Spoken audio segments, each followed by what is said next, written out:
ഈ 4 വസ്തുക്കൾ വീടിൻ്റെ വാതിൽക്കൽ സൂക്ഷിക്കുക. മാറ്റങ്ങൾ കണ്ടറിയൂ. വാസ്തുശാസ്ത്രത്തിൽ വീടിൻ്റെ പ്രധാന വാതിലിൽ വളരെ പ്രത്യേകമായി കണക്കാക്കപ്പെടുന്നു. പോസിറ്റീവ് എനർജി പ്രവേശിക്കുന്ന സ്ഥലമാണിതെന്ന് വിശ്വസിക്കപ്പെടുന്നു. ലക്ഷ്മി ദേവി പ്രധാന വാതിലിലൂടെയാണ് എത്തുന്നതെന്ന് വിശ്വാസമുണ്ട്. അതിനാൽ അത് എപ്പോഴും വൃത്തിയുള്ളതും വെളിച്ചം നിറഞ്ഞതുമായി സൂക്ഷിക്കണം. വീടിൻ്റെ പ്രധാന കവാടത്തിൽ ചില പ്രത്യേക വസ്തുക്കൾ സൂക്ഷിക്കുന്നതിലൂടെ ലക്ഷ്മി ദേവി വീട്ടിൽ വസിക്കുമെന്നും അത് സന്തോഷവും സമൃദ്ധിയും വർദ്ധിപ്പിക്കുമെന്നും പറയപ്പെടുന്നു. വീടിൻ്റെ പ്രധാന വാതിലിൽ സൂക്ഷിക്കാൻ നല്ലതായി കരുതുന്ന വസ്തുക്കൾ ഏതൊക്കെയാണെന്ന് നോക്കാം.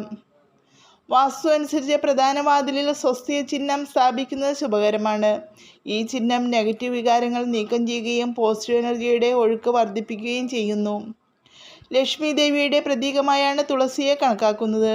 വീടിൻ്റെ പ്രവേശന കവാടത്തിന് സമീപം തുളസി നടുന്നത് പരിസ്ഥിതിയെ ശുദ്ധീകരിക്കുകയും കുടുംബത്തിൽ സന്തോഷവും സമാധാനവും നിലനിർത്തുകയും ചെയ്യുമെന്ന് വേദങ്ങൾ പറയുന്നു. പ്രധാന കവാടത്തിന് സമീപം ലക്ഷ്മി ദേവിയുടെയും ഗണപതിയുടെയും ചിത്രം വയ്ക്കുന്നത് സമ്പത്തും സമൃദ്ധിയും കൊണ്ടുവരുമെന്ന് വിശ്വസിക്കപ്പെടുന്നു.